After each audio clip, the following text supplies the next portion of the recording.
Hello fellow traders, Marv Eisen here from Timeless Dollar Trading Academy.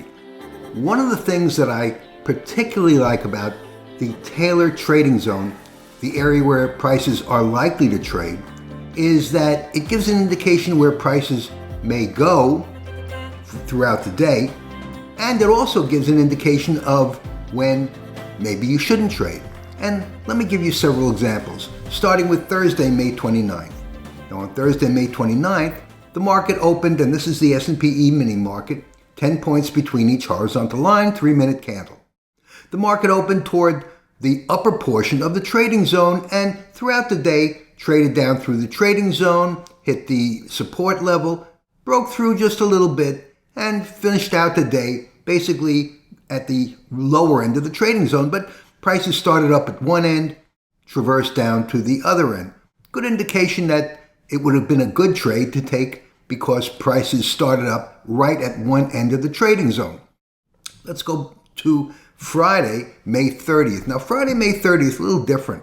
Now, if you've seen my recent videos, you know that one of the things that I talk about in determining when to trade, if to trade, and which direction to trade in is to wait for about an hour after the market opens. I used to say a half an hour to an hour. But with the volatility, particularly about the on and off, on again, off again tariffs, wait for about an hour after the market opens to really gauge which way the market is going to go throughout the day because of the early morning volatility. Now on Friday, May 30th, prices opened toward the bottom of the trading zone, all right? And if we wait for about an hour, and an hour is right about over here, 10:30, where the market made a high, an intraday high, a morning high. So what we do is we take the trading zone and we clone it to the high and the low, all right? The high and the low, and I'm going to show you why I'm doing this. I'm going to make a clone of the trading zone. I'm going to transpose it to the morning low, the intraday low, which was put in right over here, okay? So I'm going to transpose it there. I'm going to change the color to make it a little easier to see.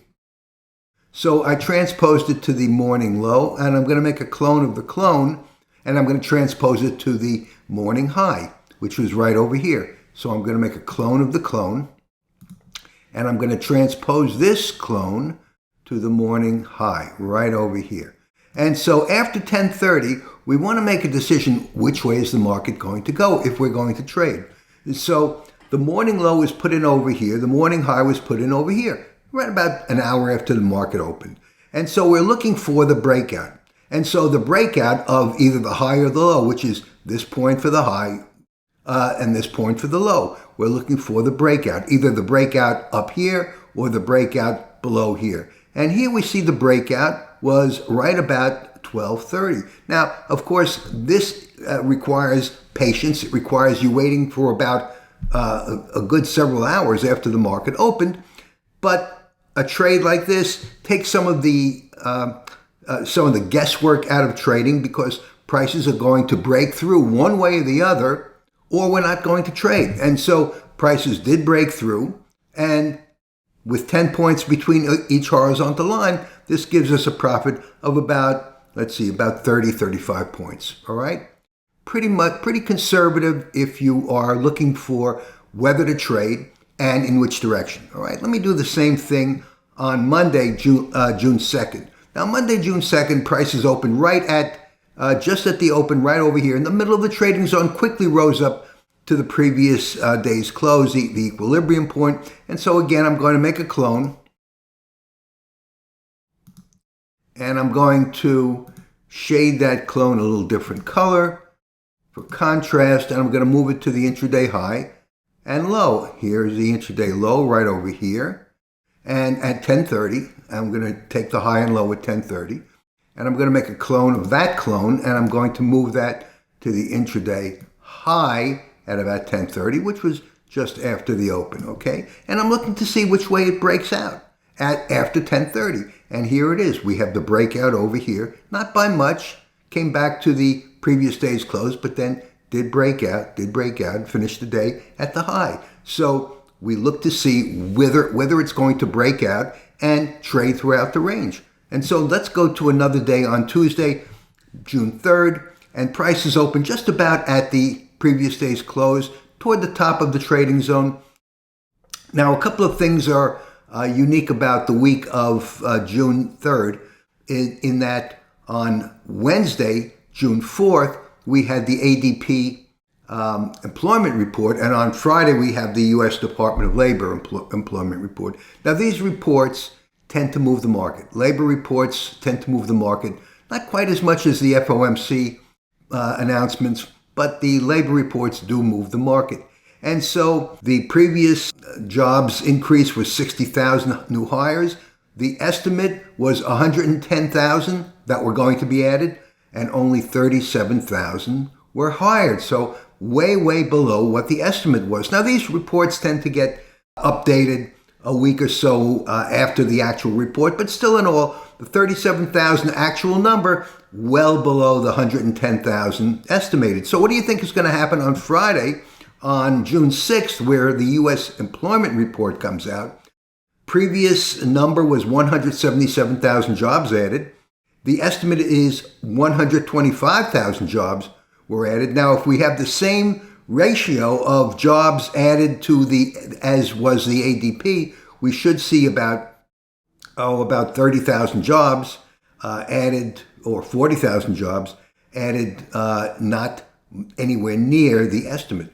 We'll see what happens. Now, this report comes out pre-market. You'll notice the 8:30 a.m. U.S. employment report, 8:30, 8:15 ADP employment report. So they come out pre-market. All right, let's go back to our chart. And I was talking about Tuesday, June 3rd. Now, Tuesday, June 3rd, again, I'm gonna clone it to the high and the low. Okay, I'm going to clone it to the high and the low. First, I'm going to clone it to the low, which was put in right over here, okay, at like about 10 o'clock. And I'm going to change the color of that. And I'm going to clone the clone and move that to the 10:30 high, which was right about there. Okay, right about there. And so we're looking to see the breakout, either the breakout below here or the breakout above here. And so there's the breakout. Which way do we trade? We trade the direction of the breakout. And so the market didn't really fulfill the range that was forecast, but nevertheless, using the trading zone to the breakout and cloning it to the high and low gave us an indication of which way to trade. Now on Wednesday, June 4th, now this is right after the ADP employment report, which came out right over here at 8:15. Okay, 8:15 came out, and the market just did nothing for the day. I'm going to clone this, and this is sort of special because here's a day that ultimately we shouldn't have traded, because where was the breakout? And I'm going to show you what I mean, and this is sort of important, so pay attention. I'm going to take the clone, okay? I'm going to take the clone, and I'm going to move it to the high, all right? The high was right over here. I'm going to recolor that clone. I'm going to clone that clone and move that to the low, which was right over here, okay? So we're looking for a breakout of the low, okay? And we're looking for a breakout of the high. And what do you think? There's no breakout of the high. There's no breakout of the low. Don't trade. Don't trade. There's no breakout. So you see what I'm saying? You can get an indication of if you should trade, and if so, in what direction, and will the market achieve a certain range based on the calculated trading zone for the day, the forecast trading zone. Now, of course, I use the Taylor calculator that I use religiously. Let me show you that. And, oh, by the way, I announced a new service for providing the 4 numbers required to maintain the Taylor calculator, and that is the days open, high, low, close. And if you have the Taylor calculator, it could be a little bit of a time-consuming effort to maintain the calculator, keep it up to date, particularly if you don't trade every day. Maybe you step away from your trading charts for 3 or 4 days, and you have to enter each of these numbers. You have to go back, measure your charts, the open, high, low, close, for the past several days that you didn't trade, that you didn't update your chart. You want to trade the next day, you need to enter the previous numbers. So if you subscribe to this, and it's very inexpensive, subscribe to the update report. You'll get it every evening before 6 p.m. Subscribe to this, and you can get it at my site, timelessdollar.com, and you click the link, Taylor Trading Calculator, and it'll bring you to a page with the calculator and the Trading Zone update service. So here it is. You can get the S&P E-mini open, high, low, close update. Just click the link, subscribe, and it'll take you to the page where you subscribe. Here's it's $50 a month, 7-day free trial. And this is a great time saver, very inexpensive. And of course, the Taylor calculator being invaluable to show you when to trade, when not to trade, and if you do trade, what the possible profit potential is based on the calculated range. So that's my video for today. A little long, maybe a little complicated, but thanks for staying with me. Trade safely, always use lots of patience. Thanks for watching, and I'll see you in my next video. Marv Eisen for Timeless Dollar Trading Academy.